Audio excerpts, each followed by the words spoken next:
Hello dear students, कल हम प्रकाश के अपवर्तन संबंधित घटनाएं पढ़ रहे थे, जिसमें हमने पहली घटना तारों का टिमटिमाना, दूसरी घटना सूर्योदय तथा सूर्यास्त और तीसरी घटना किसी द्रव के पेंदे का ऊपर उठा हुआ दिखाई देना के बारे में अध्ययन किया था। आज हम इसकी फोर्थ घटना ले रहे हैं, किसी क्षण का मुड़ा हुआ दिखाई देना। किसी क्षण का मुड़ा हुआ दिखाई देना इसकी फोर्थ घटना है। किसी क्षण का मुड़ा हुआ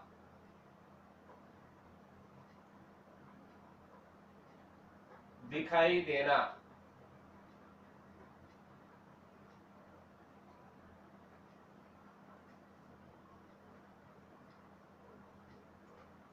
मतलब कोई क्षण है वो मुड़ी हुई दिखाई देती है। ये किस कारण होता है? अपवर्तन के कारण। मतलब किसी क्षण को यदि हम कोई पात्र है और पात्र में द्रव भरा हुआ है और उस द्रव के अंदर रख दें, डुबा दिया जाए, तो क्या होता है कि वो डूबा हुआ जो भाग है, जो द्रव के अंदर वाला भाग है, वो हमें मुड़ा हुआ दिखाई देता है। मतलब ये हो गया, जब सघन माध्यम में रखी कोई वस्तु, जब सघन माध्यम, द्रव हमारे लिए सघन ही है क्योंकि बाहर वायु है और अंदर क्या है, द्रव है, पात्र में पानी भरा हुआ है। तो जब सघन माध्यम में रखी हुई कोई वस्तु विरल माध्यम से देखी जाती है, सघन माध्यम में रखी हुई किसी वस्तु को जब विरल माध्यम से देखा जाता है, तो यह प्रेक्षक की ओर विस्थापित, प्रेक्षक की ओर विस्थापित प्रतीत होती, मतलब विस्थापित हो जाती है। ये प्रेक्षक की ओर विस्थापित प्रतीत होती है। वही जैसे किसी पेंसिल को या पेन को या छड़ को, किसी भी वस्तु को अगर हम पानी से भरे पात्र के अंदर खड़ा कर दें, तो उसका जो पानी वाला जो पृष्ठ है, दोनों माध्यम को पृथक करने वाला पृष्ठ, वहां से अगर उसको देखा जाए, जो सघन माध्यम वाली वस्तु है वो थोड़ी तिरछी झुकी हुई दिखाई देगी। ऐसा लगता है कि जैसे पेंसिल मुड़ी हुई है या पेन मुड़ा हुआ है। ये सब किसकी वजह से होता है? अपवर्तन के कारण ही होता है। देखते हैं हम यहाँ पर कोई डायग्राम लेकर देख लेते हैं। ये जैसे ये पात्र है,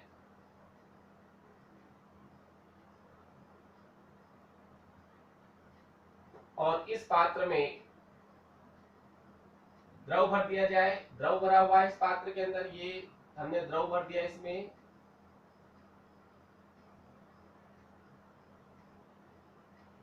ये इस पात्र में पूरे में द्रव भरा हुआ है।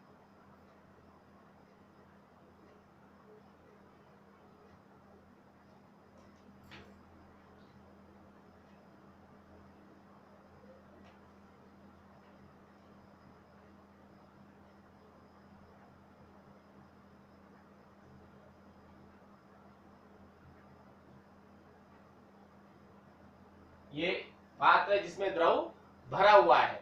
अब इसमें हम किसी छड़ को या पेंसिल को या किसी वस्तु को डुबो देते हैं। जैसे ये मैंने इसमें किसी छड़ या पेंसिल को डुबो दिया। जैसे देखते हैं हम, ये कोई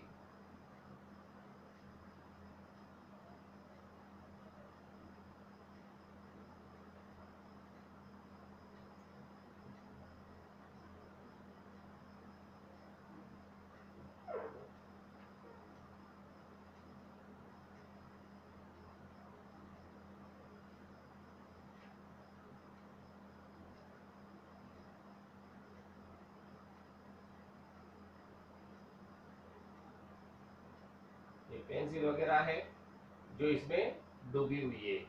ये शेडेड अगर हम कर दें, ये पेंसिल हो गई जो इसके अंदर क्या हो रही है, डूबी हुई है। छड़ ले लें,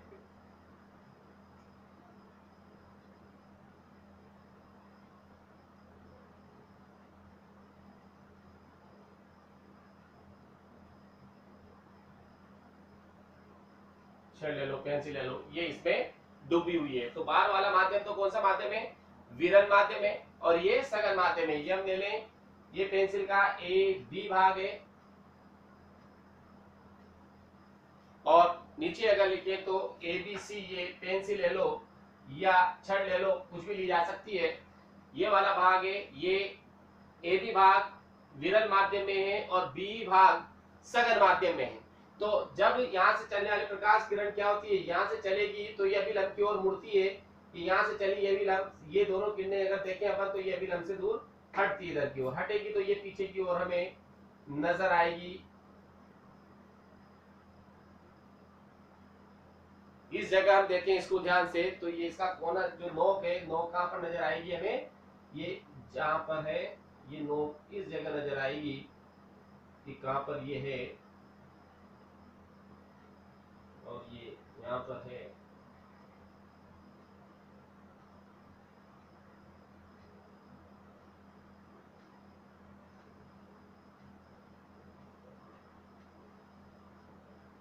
और ये यहाँ से झुकी हुई आती है तो ऐसा लगता है कि ये कहां पर है, इस जगह नजर आती है। मतलब इसको अगर हम देखें यहाँ से लंब खींच के देखें, इसमें थोड़ा स्पष्ट और बना लें, हम यहाँ से लंब डालते हैं इस पेंसिल की नोक का, तो ये नोक इस जगह हमें नजर आएगी। ये बी और ये ई डैश कर दो, कहां पर क्या हो जाएगा यहाँ ई डैश, ये ई डैश। तो ये वाला जो हिस्सा है ये हमें मुड़ा हुआ नजर आएगा कि ये पेंसिल इस प्रकार से है। यहाँ वाला भाग यहाँ से हमें मुड़ जाएगा ये भाग, और यहाँ पर नजर आएगा ये इस प्रकार से। तो ये कि जब सघन माध्यम में रखी कोई वस्तु विरल माध्यम से देखी जाती है, ये सघन माध्यम में कोई वस्तु रख दी हमने, पेंसिल हो सकती है, पेन हो सकता है, छड़ हो सकती है, कुछ भी हो सकता है, कोई भी छड़ टाइप हम कोई चीज इसमें डाल दें तो क्या होगा, जैसे ही जब सघन माध्यम में किसी वस्तु को रखा जाता है तो वस्तु माध्यम में रखी जाती है, तो विरल माध्यम से जब उस वस्तु को देखा जाता है तो यह प्रेक्षक की ओर, जैसे प्रेक्षक है उसकी ओर विस्थापित नजर आती है, झुकी हुई नजर आती है, प्रेक्षक की ओर विस्थापित नजर आती है। अतः कोई पेंसिल किसी द्रव की सतह पर डूबी हुई या डुबो दी जाए तो क्या होगा, वह वस्तु अपनी वास्तविक स्थिति जो है बी की जगह क्या नजर आएगी, बी से मुड़ी हुई नजर आएगी, और उसकी वास्तविक स्थिति क्या हो जाएगी, बीई डैश। ये वाली स्थिति वास्तविक स्थिति तो बी है, लेकिन एक क्या नजर आएगी अंदर, बीई डैश, मतलब तिरछी नजर आएगी, ये मुड़ी हुई नजर आएगी। तो इसको हम लिख लेते हैं, जब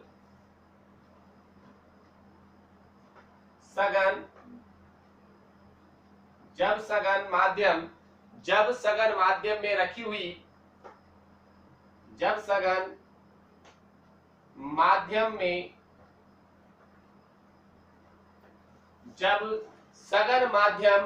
में रखी कोई वस्तु को, जब सघन माध्यम में रखी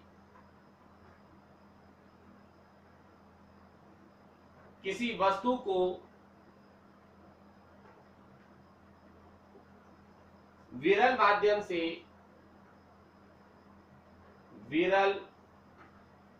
माध्यम जब सघन माध्यम में रखी किसी वस्तु को विरल माध्यम से देखा जाता है, विरल माध्यम से देखा जाता है,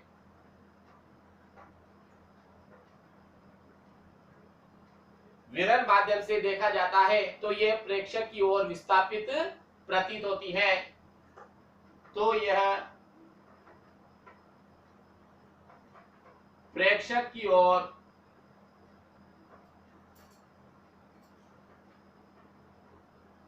और विस्थापित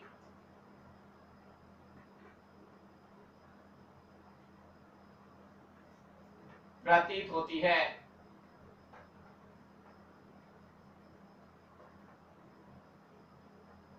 मतलब ये वस्तु है, इसको हमने सघन माध्यम में डाल दिया, विरल माध्यम से देख रहे हैं तो यहाँ वाला भाग इसका हमें टेढ़ा नजर आ रहा है, यही है।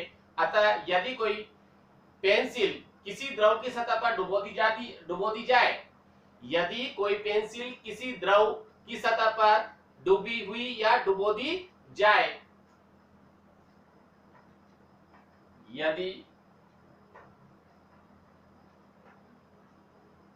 किसी पेंसिल या छड़, छड़ यहाँ ले रखे तो छड़ भी लिखी जा सकती है, पेंसिल भी ले सकते हैं। यदि किसी पेंसिल या छड़, क्या है हमारे पास, पेंसिल या छड़, इसको क्या करते हैं हम, किसी द्रव की सतह पर,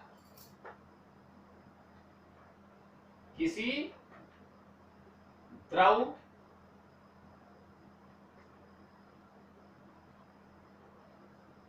यदि किसी पेंसिल या छड़ किसी द्रव की सतह पर डूबी हुई या डुबो दी जाए, छड़ किसी द्रव की सतह पर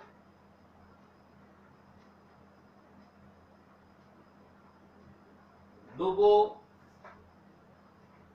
दी जाए, क्या करते हैं हमने, द्रव की सतह जिसको डुबो दिया, डुबो दी जाए, तो यह वस्तु अपनी वास्तविक स्थिति बी से मुड़ी हुई नजर आएगी। तो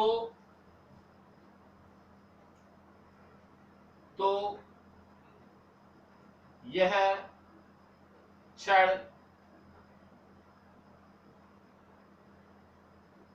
अपनी वास्तविक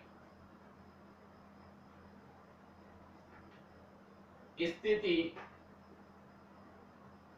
वास्तविक क्या है इसकी, बीई, सघन माध्यम के अंदर वाली वास्तविक स्थिति बी से क्या होगी, मुड़ी हुई नजर आएगी। तो वास्तविक स्थिति बी से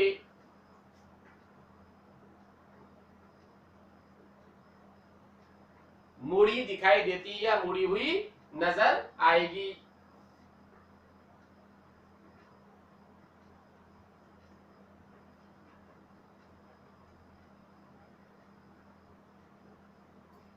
मुड़ी हुई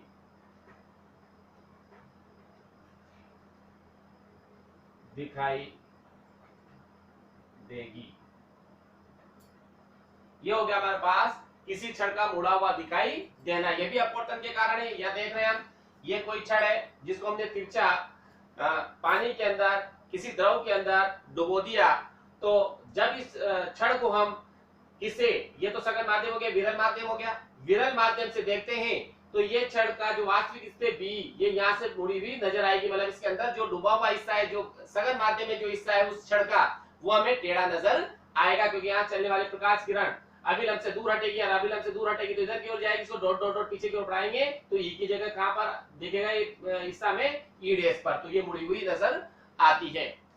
अगला, कांच की पट्टिका द्वारा अपवर्तन, फोर्थ घटना इसकी, फोर्थ हो गई, फिफ्थ घटना है कांच की पट्टिका द्वारा, कांच की पट्टिका द्वारा अपवर्तन, कांच की पट्टिका द्वारा अपवर्तन।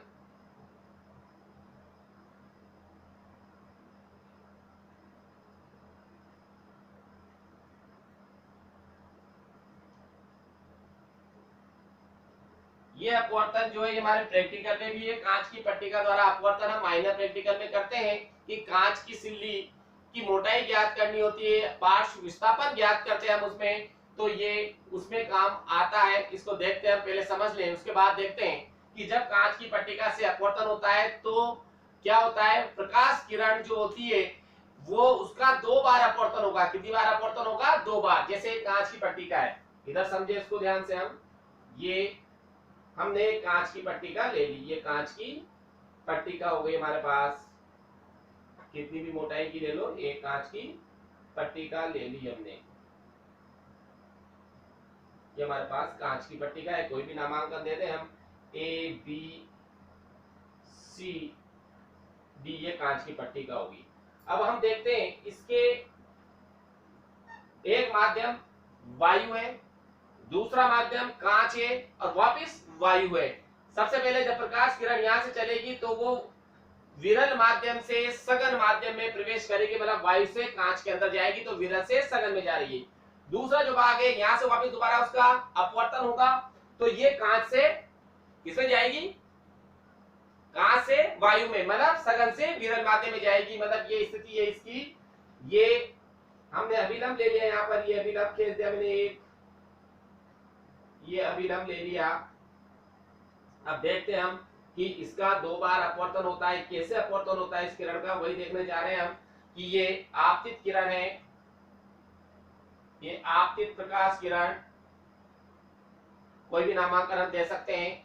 ये वायु है, यहाँ पर क्या है, ये वायु, ये बाहर वाला माध्यम वायु है, मतलब विरल माध्यम हो गया। ये कांच है, क्या ये कांच, ये सघन हो गया, और वापिस जब बाहर आएगी तो वापिस वायु है। तो हम देखते हैं अब यहाँ से कि सबसे पहली कंडीशन में जब किरण चल रही है, यहाँ पर देखिए हम, ये जो प्रकाश किरण है ये वायु से कांच के अंदर प्रवेश कर रही है, मतलब विरल माध्यम से सघन माध्यम में जा रही है। जब प्रकाश किरण विरल माध्यम से सघन माध्यम में जाती है तो अभिलंब की ओर झुक जाती है। ये किरण अभिलंब की ओर झुक गई, ये प्रकाश किरण अभिलंब की ओर झुक गई। अपवर्तन में हमने पढ़ा है, जो प्रकाश किरण विरल माध्यम से सघन माध्यम में प्रवेश करती है अभिलंब की ओर झुक जाती है, अभिलंब की ओर झुक गई। ये पहला पृष्ठ से इसका अपवर्तन हो गया, यहाँ पर भी कांच का दूसरा भाग आ गया, तो यहाँ पर भी हम अभिलंब देखते हैं, ये अभिलंब है। अब यहाँ पर देखते हैं हम ध्यान से कि प्रकाश किरण अब कांच से, पहले तो आई थी विरल से सघन में, मतलब वायु से कांच में, अब कांच से वायु में जा रही है। कहां जा रही है, कांच से वायु में, तो ये आ गई सघन माध्यम से विरल माध्यम में प्रवेश करेगी तो अभिलंब से दूर हटेगी, ये अभिलंब से दूर हट गई ये किरण, ये अभिलंब से दूर। यहां पर ये थी हमारे पास आपतित किरण, कौन सी किरण, आपतित किरण, आपतित किरण। ये हमारे पास है अपवर्तित किरण, और ये है हमारे पास निर्गत किरण, कौन सी किरण, निर्गत किरण, निर्गत किरण। ये हमारे पास अपवर्तित किरण, अपवर्तित किरण।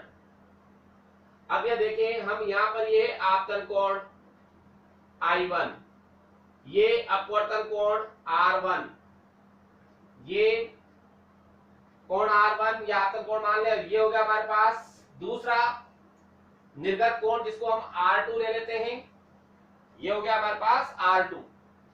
ये कोण I1 है, इस कोण को I2 मान लो तुम, I2 ले लो, कोई दिक्कत नहीं है, क्योंकि R1 और I2 क्या होंगे, अंदर वाले बराबर होंगे, क्योंकि क्या कंडीशन है कि दो समांतर रेखाओं को तिरक रेखा काटे जिस पर बने एकांतर कोण समान होते हैं। तो कोण I1 का मान जो है वही कोण R2 का है, मतलब क्या होगा, आपतन कोण वो निर्गत कोण के बराबर होता है। अब यहाँ पर हम देखें, इस किरण को यदि किरण विचलित नहीं होती तो ये सीधी इधर से इस प्रकार से निकलती, इस प्रकार से किरण जाती, अगर विचलित नहीं होती तो ये किरण इस प्रकार से आगे बढ़ती, और ये कंडीशन जो है, ये जो किरण इधर जा रही थी लेकिन इसका विस्थापन कितना हो गया, इतना हो गया, ये वाला ही सही कहलाता है पार्श्व विस्थापन। क्या कहलाता है, ये पार्श्व विस्थापन, जो प्रैक्टिकल के अंदर हम ज्ञात करेंगे, पार्श्व विस्थापन। ये वाली किरण ही हमें बनानी होती है, हम क्या करते हैं, कांच की स्लेब ले लेते हैं और यहाँ पर 2 आलपिन लगा देते हैं। क्या करते हैं, यहाँ पर जो आपतित किरण बना रहा हूं मैं, यहाँ पर एंगल देगा वो कि हम अभिलंब बना देंगे, और अभिलंब के साथ हमने 30 डिग्री 33 डिग्री किसमें पूछने जा रहा है, उसके ऊपर हम क्या करेंगे, जैसे सपोज मैंने 30 डिग्री का कोण बना देंगे आप अभिलंब के साथ, और अभिलंब के साथ 30 डिग्री का कोण बनाकर एक लाइन खींच दी आपतित किरण यहाँ तक, और फिर उस आपतित किरण पर 2 आलपिन में सीधी गाड़ दूंगा, और इस वाले भाग से उस आलपिन को देखते हैं और उसी के सिर में 2 आलपिन यहाँ पर हम लगाते हैं, तो चारों आलपिन हमें क्या होती है, एक सीधी नजर आएगी, एक सीध में ही चारों आलपिनें आएगी। तो वही आलपिनें लगाने के बाद फिर हम पिनों को निकाल लेते हैं, और फिर जब ये रेखा खींचते तो हमें इस प्रकार की निर्गत किरण प्राप्त होती है। ये एंगल और ये एंगल नापेंगे हम I1 और R2 तो दोनों बराबर होंगे और ये पार्श्व विस्थापन कांच की मोटाई के बराबर प्राप्त होता है। ये प्रैक्टिकल में हमें निकालना है, जो हम प्रैक्टिकल जब करेंगे उस समय इस चीज को समझाएंगे। क्लियर है? यहाँ पर इस प्रकार से हम इसको करते हैं। तो ये हो गया कांच की पट्टिका द्वारा अपवर्तन। अभी तो ओनली थ्योरी है हमारे पास, तो हम देखते हैं कांच की पट्टिका द्वारा अपवर्तन। जब कांच की पट्टिका से अपवर्तन होता है तो कितनी बार अपवर्तन होता है इसका? 2 बार। आपतित किरण का 2 बार अपवर्तन होता है। पहला भाग, पहले तो प्रकाश किरण वायु से कांच में प्रवेश करेगी, एक बार अपवर्तन, फिर दूसरी बार कांच से वायु में वापस आएगी, तो ये दूसरा अपवर्तन। तो यहाँ पर माध्यम जो था वायु है, यहाँ पर माध्यम क्या है हमारे पास? पहले माध्यम वायु है, यहाँ पर माध्यम कांच है, ये माध्यम कांच है हमारे पास यहाँ पर। अब इसमें क्या है, अब देखते हैं हम कि थ्योरी लिख लेते हैं पहले। तो क्या थ्योरी जाएगी? एक आयताकार कांच की पट्टिका से, एक आयताकार कांच की पट्टिका से जब प्रकाश किरण गुजरती है, ये प्रकाश किरण क्या हो रही है? गुजर रही है, गुजरती है, तो इसका 2 बार अपवर्तन होता है। एक बार यहाँ पर और दूसरी बार बाहर निकलती है। जब 2 बार अपवर्तन होता है, या निर्गत किरण, आपतित किरण, ये निर्गत किरण और ये आपतित किरण दोनों क्या होती है? समांतर होती है। क्या होती है? ये समांतर होती है। तो देखें, एक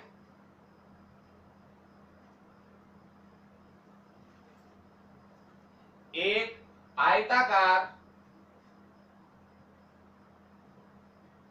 एक आयताकार कांच, एक आयताकार कांच की पट्टिका, कांच की पट्टिका, एक आयताकार कांच की पट्टिका से जब प्रकाश किरण गुजरती है, जब प्रकाश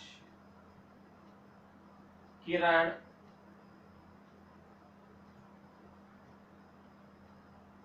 गुजरती है, तो इसका कितनी बार? तो इसका 2 बार अपवर्तन होता है। गुजरती है तो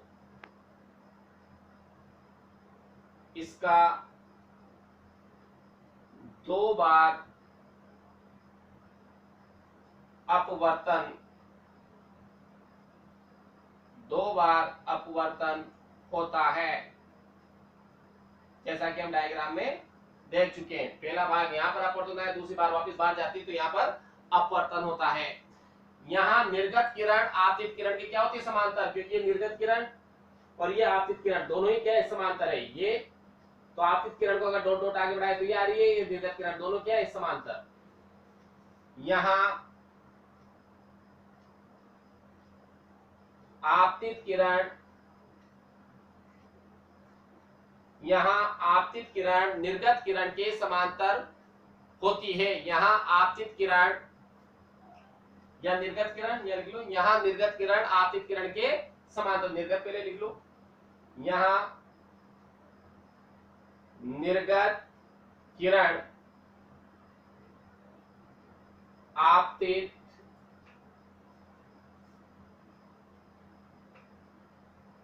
किरण के समांतर होती है।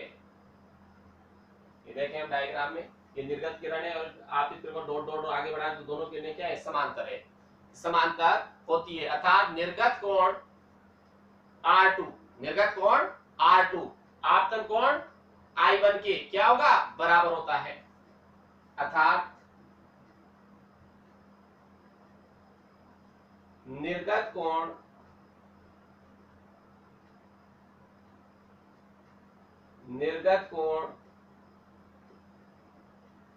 R2, आपतन कोण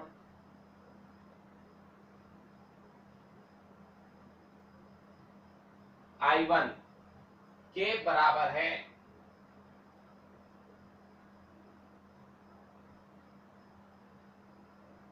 मतलब आपतन कोण और निर्गत कोण क्या होंगे? बराबर होंगे। परंतु निर्गत किरण जो होती है, निर्गत किरण आपतित किरण के सापेक्ष पार्श्व विस्थापित होती है। ये जो निर्गत किरण है, ये आपतित जो किरण है, इसके सापेक्ष पार्श्व विस्थापित, मतलब ये कहलाता है पार्श्व विस्थापित के मध्य का जो गैप है ये सब जगह से समान रहेगा। यहाँ नापोगे तो समान, यहाँ नापोगे तो समांतर है, तो ये कहलाती है पार्श्व विस्थापित होती है। और यही मान हमें प्रैक्टिकल में निकालना होता है कि ये मोटाई कितनी, ये दूरी कितनी आ रही है। तो यहाँ आगे और बढ़ा सकते हैं अपन, परंतु निर्गत किरण आपतित किरण, परंतु निर्गत किरण आपतित किरण के सापेक्ष क्या होती है, पार्श्व विस्थापित होती है। परंतु निर्गत किरण आपतित किरण के सापेक्ष पार्श्व विस्थापित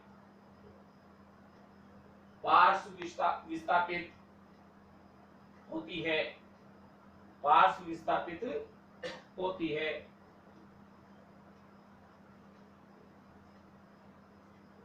मतलब यहां से ये इधर जाकर इसके समाप्त तो जाएगी, लेकिन ये इसके इधर की ओर होगी, विस्थापन हो जाता है इसका।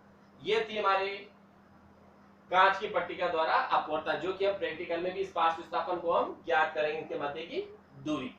अब एक न्यूमेरिकल हम ले लेते हैं, उसके बाद हम फिर न्यू टॉपिक स्टार्ट करेंगे, पूर्ण आंतरिक परावर्तन।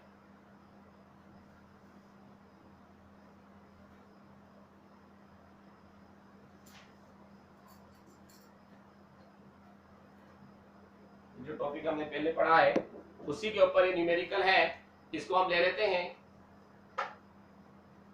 ये आपकी बुक का ही एग्जांपल है, तो ये हम ले लें, प्रकाश के किसी रंग की वायु में तरंग दैर्ध्य,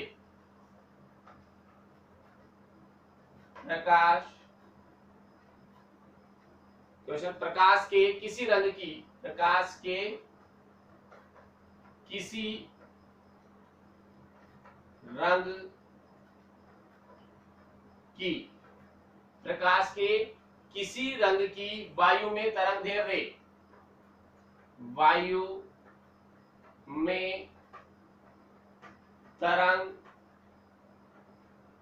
दैर्ध्य दी हुई हमें, कुछ भी मान सकते हैं अपन। यहाँ प्रकाश के किसी रंग की वायु में तरंग दैर्ध्य कुछ भी मान लो कि कितनी मान ले अपन, लगभग 6000 मान लेते हैं। 6000 एंगस्ट्रॉम है, कितनी ले ली हमने, 6000 एंगस्ट्रॉम है। ये कहां पर है, प्रकाश के किसी रंग की वायु में तरंग दैर्ध्य दे रखी, कितनी हमें, 6000 एंगस्ट्रॉम, जो जल में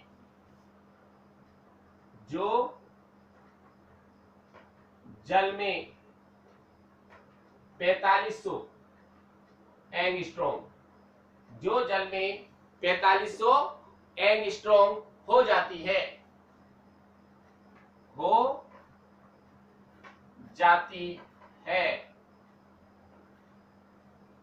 मतलब ये जो है ये जल में जाकर कितनी हो जाती है, 45 एंगस्ट्रॉम हो जाती है। तो हमें किसका निकालना है मान, इसकी वैल्यू फाइंड आउट करोगे, जल में प्रकाश की चाल ज्ञात कीजिए। तो जल में प्रकाश की चाल ज्ञात कीजिए। एक छोटा सा न्यूमेरिकल है, इसको हम कर लेते हैं। इसके जस्ट बाद हम न्यू टॉपिक स्टार्ट करेंगे, प्रकाश का पूर्ण आंतरिक परावर्तन। प्रकाश के किसी रंग की वायु में तरंग दैर्ध्य 6000 एंगस्ट्रॉम है, तो जल में 4500 मतलब 4500 एंगस्ट्रॉम हो जाती है। तो जल में प्रकाश की चाल ज्ञात कीजिए। जो हमें दिया हुआ है सबसे पहले तो लिख लें हम। पहले तो क्या दे रखा है हमें, प्रकाश, क्वेश्चन पढ़ के पता करेंगे, प्रकाश के किसी रंग की वायु में तरंग दैर्ध्य, किसमें, वायु में तरंग दैर्ध्य कितनी है भाई, ये सॉल्यूशन हम कर रहे हैं। वायु में तरंग दैर्ध्य कितनी दी हुई है हमें, ये वायु मतलब एयर, लैम्डा ए कितनी है हमारे पास 6000 1000 एंगस्ट्रॉम। कितनी है ये 1000 एंगस्ट्रॉम। आगे बढ़े तो जल में 4500 एंगस्ट्रॉम हो जाती है। तो जल में तरंग दैर्घ्य कितनी दी हुई है, जल में तरंग दैर्घ्य, जल में तरंग दैर्घ्य दे रखी है हमें लैम्डा डब्ल्यू वाटर, ये दे रखी है हमें 4500 एंगस्ट्रॉम। और क्या दिया हुआ है, और कुछ भी नहीं है हमारे पास। तो जल में प्रकाश की चाल ज्ञात कीजिए, जल में प्रकाश की चाल हमें निकालनी है। तो हम जानते हैं फॉर्मूला कि वायु में तरंग दे रही, तो वायु का अपूर्णांक और जल का अपूर्णांक हमें चाहिएगा, किसका, वायु का और जल का। तो देखिए क्या होता है, इसके लिए सोल्व करें हम, कितना आएगा, किसने पूछा इसने, जल में प्रकाश की चाल पूछ रहा है। तो देखिए हम यहाँ पर फॉर्मूला हमारे पास है, ऐसे हमें अपूर्णांक की भी देख लेते हैं, आवश्यकता पड़ेगी या नहीं। ऐसा आवश्यकता नहीं है अपूर्णांक की, देखो चूंकि सूत्र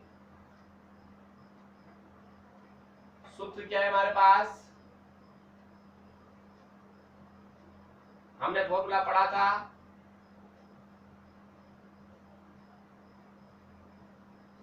N2 अपॉन N1 बराबर V1 अपॉन V2 बराबर लैम्डा 1 अपॉन लैम्डा 2। ये फॉर्मूला पढ़ा था मैंने जब माध्यम 2 का माध्यम 1 के सापेक्ष अपूर्णांक था, मतलब इसको हम बोल देते हैं N21 बराबर, ये फॉर्मूला था पूरा हमारे पास, N21 बराबर N2 अपॉन N1 बराबर V1 अपॉन V2 बराबर लैम्डा 1 अपॉन लैम्डा 2। तो अब यहाँ पर हम देखें कि जल में प्रकाश की चाल, जल में प्रकाश की चाल, एक तो एयर है ऊपर, तो ये एयर और नीचे है जल, वाटर, ये वाटर। अब ये बात कर रहे हैं अपन किसमें, जल में प्रकाश की चाल, मतलब ये VW तुमसे पूछ रहा है और V एयर का मान हमारे पास होगा, तो ये पूछ रहा है। तो जल में प्रकाश की चाल ज्ञात कीजिए। तो पहला माध्यम क्या है हमारे पास, वो देख लो। पहला माध्यम क्या आ रहा है हमारे पास, यहाँ पर देखें हम ध्यान से, क्या है हमारे पास पहला माध्यम, पहला माध्यम तो यही आएगा, जल में पूछ रहा है, ये पहला और ये दूसरा माध्यम। तो जल में पूछा है तो क्या जाएगा, देखो फॉर्मूला क्या लगेगा हमारे पास, यहाँ पर एन से में मतलब नहीं है, केवल V1 अपॉन V2 बराबर लैम्डा 1 अपॉन लैम्डा 2, केवल हमें माध्यम देखने हैं। तो देखो V चूंकि इससे आ जाता है V, इसकी भी आवश्यकता नहीं पड़ेगी, डायरेक्ट ही हो जाएगा, इसकी भी आवश्यकता नहीं है, मैं छोड़ दो माध्यम भी, केवल यहाँ पर ऊपर 1 है तो ऊपर भी पहला ही माध्यम आएगा, नीचे दूसरा माध्यम तो दूसरा माध्यम ही आएगा। तो देखो V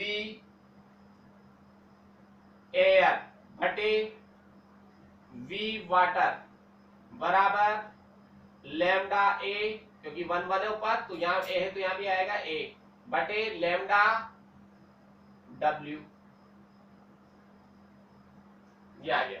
अब प्रकाश की चाल तो हम जानते हैं कितनी होती है, प्रकाश की चाल, प्रकाश की चाल कितनी होती है, देखो यहाँ पर वायु में प्रकाश की चाल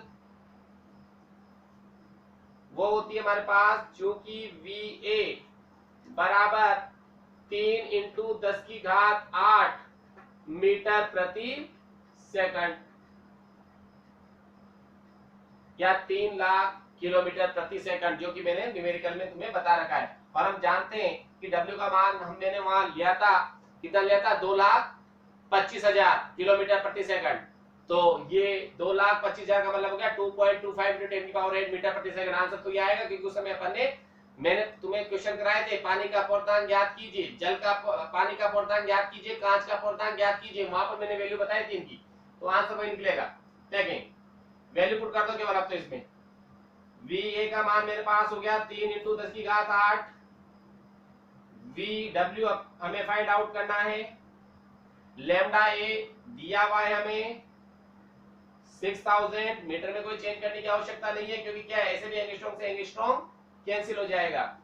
और इधर 4500 एंगस्ट्रॉम, एंगस्ट्रॉम से एंगस्ट्रॉम कैंसिल, मीटर में बदलोगे जब भी कट जाता। अब 1 2 0 से 1 और 2 0 कैंसिल, तो ये आ गया हमारे पास, कितना आएगा भाई, वर्ष गुणा कर दो, VW मल्टीप्लाई 60 बराबर 45 मल्टीप्लाई 3 इंटू 10 की पावर 8, ये आएगा।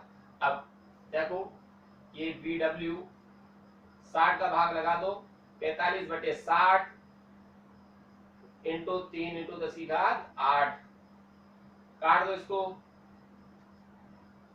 15 से 3 बार और 15 से 4 बार इंटू 3 इंटू 10 की घात 8। ऊपर कितना आ गया बेटा, 9/4 इंटू 10 की घात 8। VW हो गया आपके हमारे पास, भाग लगाओ 9 के अंदर 4 का, 2 बार जाएगा 8 दशमलव, फिर 1 बचा, 2 बार गया 8, फिर गया 5 बार इंटू 10 की घात 8 मीटर प्रति सेकंड। जो मैंने बताया था, या किलोमीटर में बदलोगे तो VW this is equal to 2 0 3 0 इधर ले लो, तो कितना आ जाएगा, 5 0 ले लो, 3 को हटा दो तो 225 और 1 2 3 किलोमीटर प्रति सेकंड, मतलब 2,25,000 किलोमीटर प्रति सेकंड। ये न्यूमेरिकल था, स्पष्ट है, कुछ भी ऐसा नहीं है, सबकी वैल्यू दे रखी है, अपन को केवल फॉर्मूला पता होना चाहिए कि V1/V2 बराबर λ1/λ2। तुम ऊपर 2 वाले मान रख दो, नीचे 1 वाले मान रख दो, कोई दिक्कत नहीं है, क्योंकि सेम है, क्योंकि ऊपर 1 1 इधर 1 वाला मान है तो उधर भी 1 वाला माध्यम ही होगा, नीचे 2 वाला है तो 2 वाला, ऊपर 2 वाले कर दोगे तो नीचे 1 वाला माध्यम होगा। इसके बाद हमारा न्यू टॉपिक है पूर्ण आंतरिक परावर्तन। इसके बाद हमारा न्यू टॉपिक चालू होगा पूर्ण आंतरिक परावर्तन। इस न्यूमेरिकल को नोट कर लो पहले। हाँ, हमारा नेक्स्ट टॉपिक पूर्ण आंतरिक परावर्तन।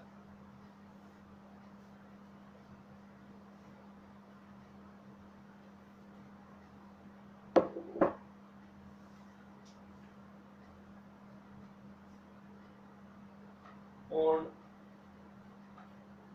आंतरिक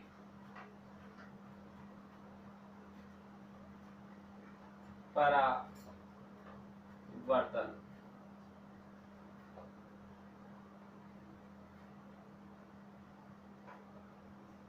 पूर्ण आंतरिक परावर्तन हमारा नेक्स्ट टॉपिक है। तो इस टॉपिक में देखो पूर्ण आंतरिक परावर्तन क्या होता है।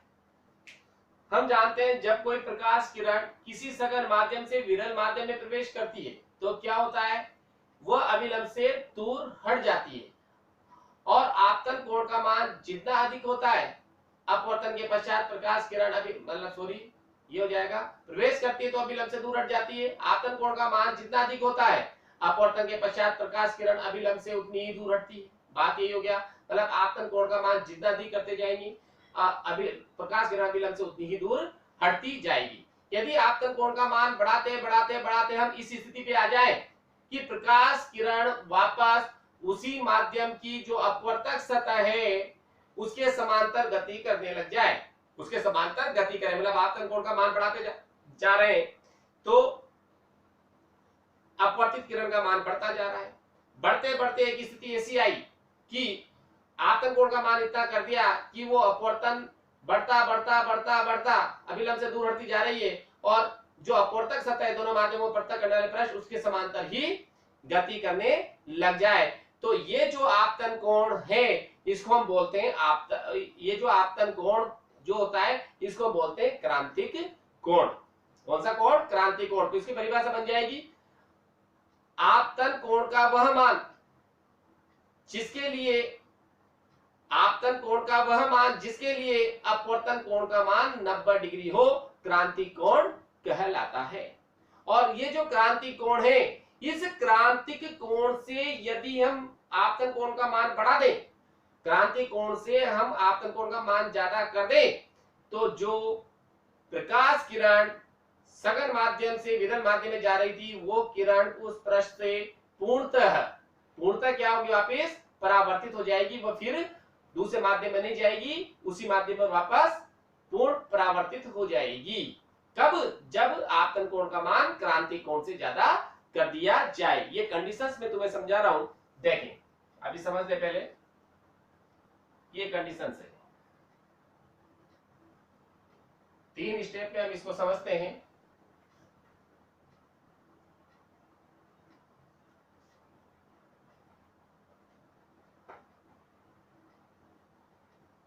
ये 3 स्टेप ले रहे हैं हम इसको समझने के लिए। ये अभिलंब है सभी का, ये अभिलंब, ये विरल माध्यम है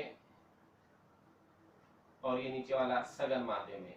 इसमें पिक से पूर्णांतिक परावर्तन में प्रकाश किरण सघन माध्यम से विरल माध्यम में ही प्रवेश करेगी, विरल से सघन में नहीं आएगी।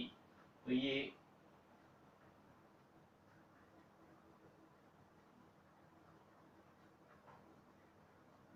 हमारे पास जो माध्यम है, ये हो गया हमारे पास माध्यम।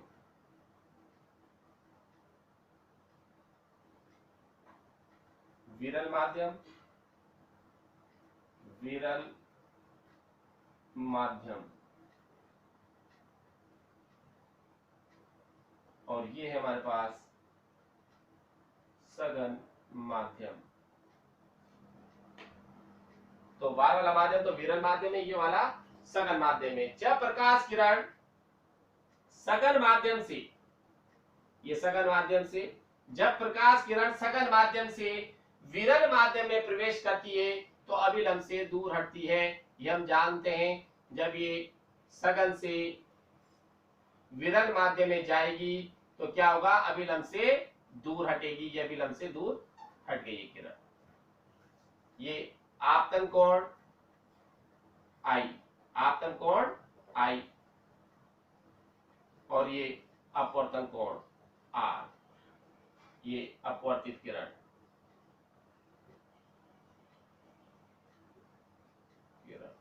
ये अभिलंब है, अभिलंब, ये आपतित किरण है। तो ये देखे हमने, जब प्रकाश किरण सघन माध्यम से विरल माध्यम में, सघन से विरल में जाएगी तो अभिलंब से दूर हटती है। लेकिन जैसे मैं आपतन कोण का मान बढ़ाता जाता हूं, इसका मान बढ़ाता जाऊंगा तो इसका भी मान बढ़ता जाएगा।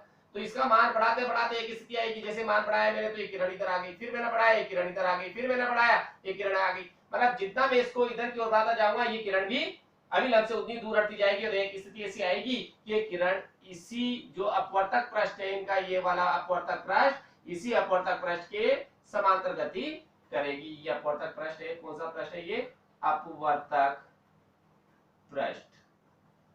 तो ये देखो दूसरी स्थिति में हम इसको समझ रहे हैं। ये हमारे पास अभिलंब है और ये वही हमारे पास माध्यम, वही एक ही कंडीशन को समझा रहे हैं दूसरे में। ये तो पहली कंडीशन, जब प्रकाश किरण सघन से विरल में प्रवेश करती तो अभिलंब से दूर हटती है।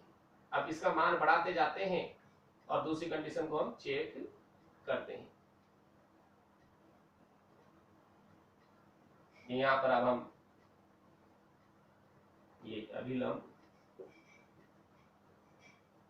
अब यहां से अपन ने इसका मान बढ़ाया, इसका मान बढ़ाया तो इसका मान भी बढ़ेगा। और एक ऐसा मान बढ़ाते बढ़ाते एक स्थिति ऐसी आ जाएगी कि जहां पर ये किरण, ये जो अपवर्तक पृष्ठ है इसके समांतर ही गति करेगी। मतलब ये कोण, अपवर्तन कोण का मान कितना हो जाएगा, 90 डिग्री। कितना हो जाएगा, 90 डिग्री। तो ये जो आपतन कोण बनेगा ये होगा क्रांति कोण। क्या कहलाएगा, ये क्रांति कोण आईसी। क्या बोलते हैं इसको अपन, C4 क्रांतिक। तो ये आईसी, क्रिटिकल एंगल आईसी। ये कब होगी ये स्थिति, I is greater than, sorry, I equal to IC हो गया। कब, जब ये अपवर्तन कोण का मान 90 डिग्री होगा। I बराबर आईसी के लिए अपवर्तन कोण का मान कितना हो गया, 90 डिग्री। ये अपवर्तक पृष्ठ है, सही, ये सब फ्रंट में अपन लिख रखा है अपवर्तक पृष्ठ, सभी में अपवर्तक पृष्ठ है। अब तीसरी स्थिति,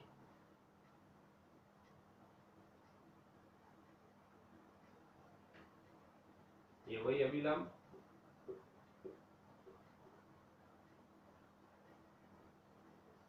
ये वही सघन माध्यम, प्रकाश किरण सघन माध्यम से ही चल रही है।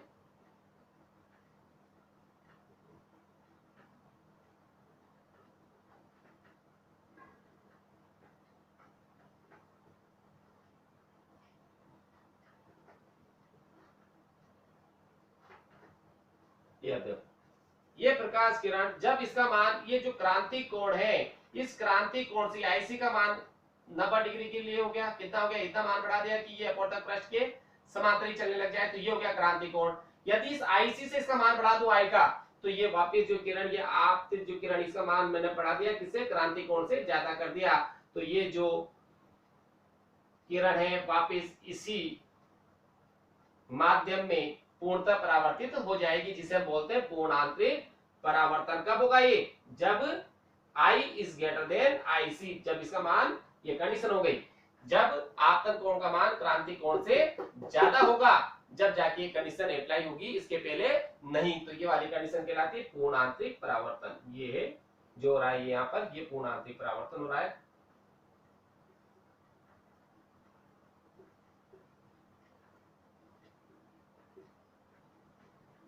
ये कंडीशन है हमारे पास। कैसे, पहली कंडीशन हम जानते हैं, जब प्रकाश किरण सघन माध्यम से विरल माध्यम में जाती है, जब प्रकाश किरण कहां से कौन से माध्यम में, सघन से विरल माध्यम में जाती है, तो अभिलंब से दूर हट रही है। लेकिन इस आपतन कोण का मान हम बढ़ाते जाएंगे तो अपवर्तन कोण का मान भी, ये अपवर्तन जो कोण है उसका मान भी बढ़ता जाएगा, और एक स्थिति ऐसी आएगी कि ये इस अपवर्तक पृष्ठ के समांतरी गमन करने लग जाएगी। तो ये जो कोण होगा जिसमें ये अपवर्तक पृष्ठ के समांतर गमन कर रही है, वो जो कोण होगा वही क्रांति कोण कहलाएगा। अगर यदि इस क्रांति कोण से भी ज्यादा मैं आपतन कोण का मान बढ़ा दूं, तो उस कंडीशन में ये किरण पूर्ण आंतरिक परावर्तित हो जाएगी, मतलब पूर्णतः उसी माध्यम में परावर्तित हो जाएगी, जिसे हम बोलते हैं पूर्ण आंतरिक परावर्तन। ये तीन कंडीशन के आधार पर ये टॉपिक चलेगा।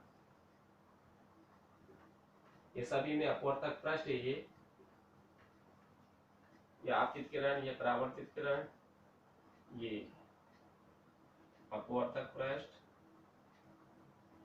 ये सभी, ये तीनों चित्र आपको बनाने हैं। तो सबसे पहले हम लिख लें, पहले थ्योरी लिख लेते हैं इसकी। जब कोई प्रकाश किरण, पहले तो टोटल डिटेल में लिखेंगे, फिर डायरेक्ट इन्वर्टेड कोमा में परिभाषा लिख लेंगे। जब कोई प्रकाश किरण किसी सघन माध्यम से विरल माध्यम में प्रवेश करती है, यहां से लिखाना शुरू करेंगे, ये तीनों कंडीशन इसमें लिखनी पड़ेगी हमें। जब कोई प्रकाश किरण, जब कोई प्रकाश किरण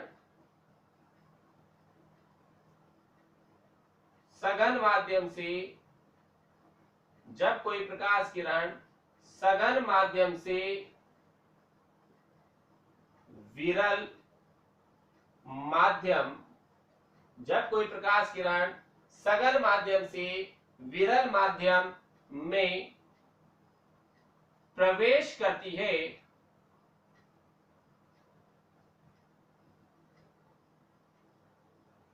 तो वह अभिलंब से दूर हट जाती है, या हट जाती है। जब कोई प्रकाश किरण सघन माध्यम से विरल माध्यम में प्रवेश करती है, तो अभिलंब से दूर हट जाती है। आपतन कोण का मान जितना अधिक होगा, या आपतन कोण का मान जितना ज्यादा बढ़ाते जाएंगे, अपवर्तन कोण का मान भी उतना ही अधिक होगा। आपतन कोण का मान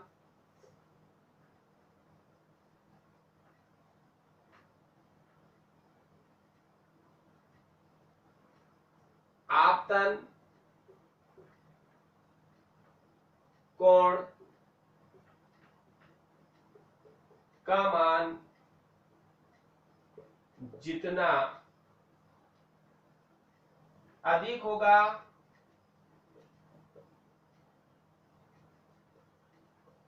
आपतन कोण का मान जितना अधिक होगा अपवर्तन कोण का मान भी उतना ही अधिक हो जाएगा। आपतन कोण का मान जितना अधिक होगा या होता है, अधिक होगा अपवर्तन कोण का मान उतना ही अधिक होता है। भाई आपतन कोण का मान जितना अधिक होगा अपवर्तन कोण का मान भी उतना ही अधिक होता है। और अपवर्तन के पश्चात प्रकाश किरण अभिलंब से क्या होगा, आपतन कोण का मान जितना अधिक होता है अपवर्तन के पश्चात प्रकाश किरण, डायरेक्ट चाहो तो इसको ये भी लिख सकते हैं अपन, आपतन कोण का मान जितना अधिक होगा अपवर्तन कोण का मान उतना ही अधिक होता है, जिससे डायरेक्टली लिख लो, बस ये रहने दो। चलो, आपतन कोण का मान जितना अधिक होगा अपवर्तन कोण का मान भी उतना ही अधिक होता है, और प्रकाश किरण क्या होती है, अभिलंब से उतनी ही दूर हटती है। और प्रकाश किरण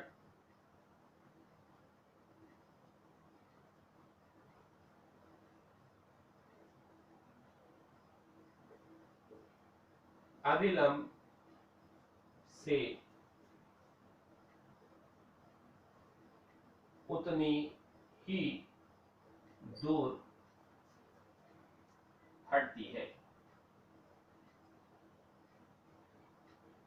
मतलब यहां से सबसे क्या अभिलंब से दूर हट रही है, जैसे जैसे हम इसका मान बढ़ाते जा रहे हैं तो अपवर्तन कोण का मान भी बढ़ता जा रहा है और प्रकाश किरण उतनी अभिलंब से दूर हटती जा रही है। यदि आपतन कोण का मान इतना अधिक कर दिया जाए, आपतन कोण का मान कितना अधिक कर दें, हम इतना अधिक कर दें कि ये इसी पृष्ठ के अपवर्तन पृष्ठ के समांतर जाने लगे, तो कोण क्या कहलाएगा, क्रांति कोण कहलाता है। तो आगे लिख सकते हैं हम,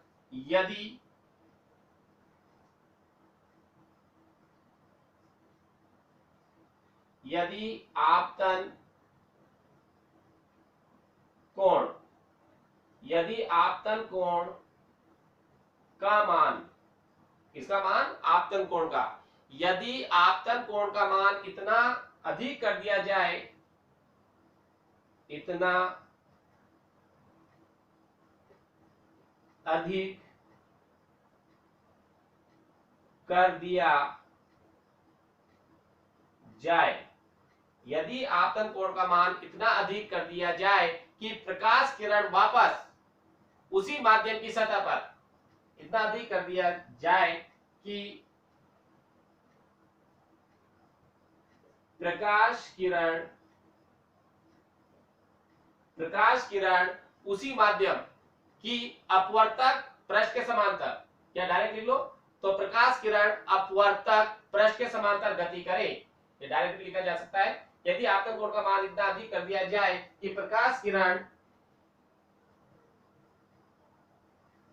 उसी माध्यम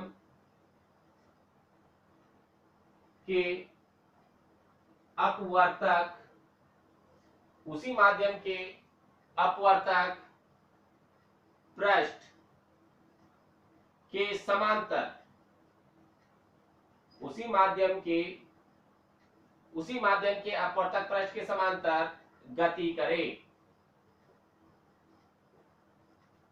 यदि आपतन कोण का मान इतना अधिक कर दिया जाए, आपतन कोण का मान इतना अधिक कर दिया जाए कि प्रकाश किरण वापस उसी माध्यम की अपवर्तक पृष्ठ के समांतर गति करे, तो इस आपतन कोण को ही करे, तो इस आपतन कोण को ही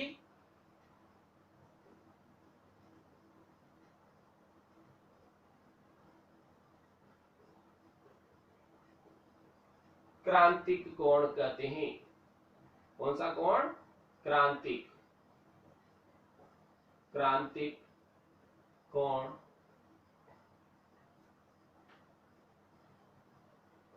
कहते हैं।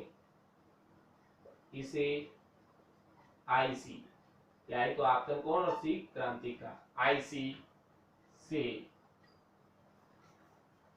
प्रदर्शित करते हैं, आईसी से प्रदर्शित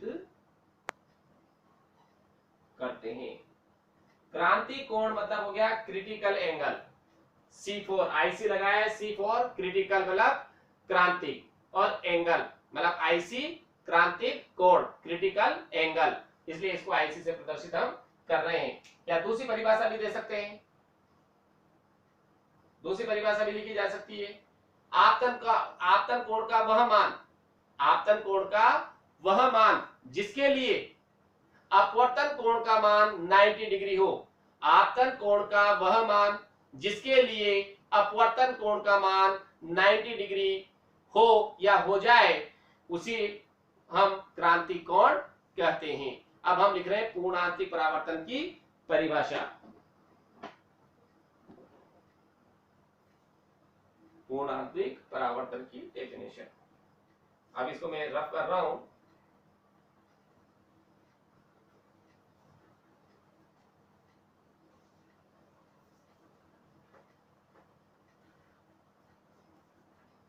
पूर्णांतरिक परावर्तन, जब प्रकाश किरण, क्योंकि नेचुरल है पूर्णांतरिक परावर्तन के लिए ये कंडीशन कर ली अपन, देख ली, ये देख ली, अब इसके लिए चल रहे हैं। क्या हो जाएगा, जब प्रकाश किरण सघन माध्यम से चलती हुई विरल माध्यम के किसी पृष्ठ पर, जब प्रकाश किरण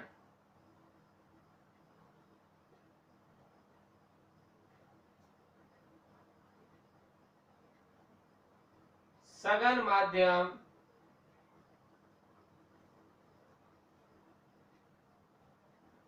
माध्यम में संचरित होती हुई या चलती हुई, संचरित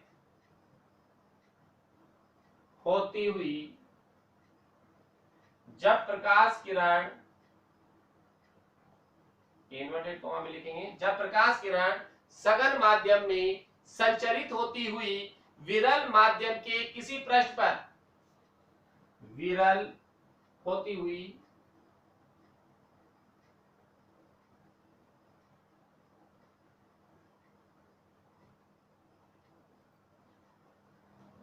किसी पृष्ठ पर, संचरित होती हुई विरल माध्यम के किसी पृष्ठ पर, क्या होती है, किसी पृष्ठ पर क्रांतिक कोण से अधिक कोण पर, पृष्ठ पर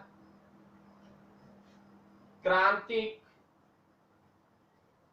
कोण से अधिक कोण पर, मतलब इसका मान कितना हो जाए आपतन कोण का, क्रांतिक कोण से अधिक, क्रांतिक कोण से अधिक कोण पर क्या हो, क्रांतिक कोण से अधिक कोण पर आपतित होती है, तो अपवर्तन के पश्चात किसी पृष्ठ पर क्रांतिक कोण से अधिक कोण पर आपतित होती है, तो अपवर्तन के पश्चात होती है, तो अपवर्तन के पश्चात क्या होता है, क्रांतिक कोण से अधिक कोण पर आपतित होती है, तो अपवर्तन के पश्चात प्रकाश किरण पुनः उसी माध्यम में, अपवर्तन के पश्चात प्रकाश किरण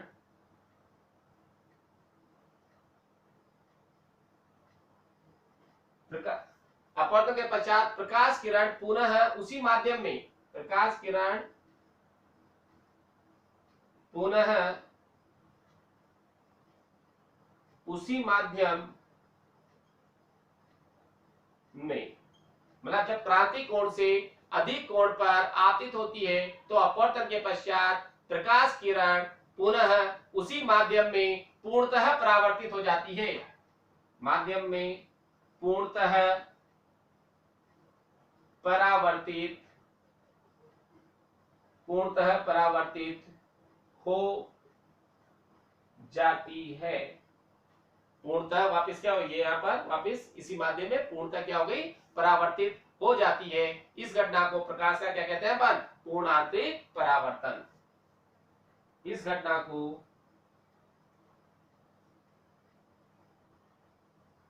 प्रकाश का,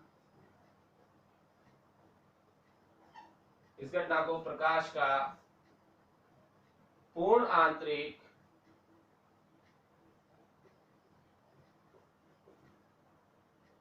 परावर्तन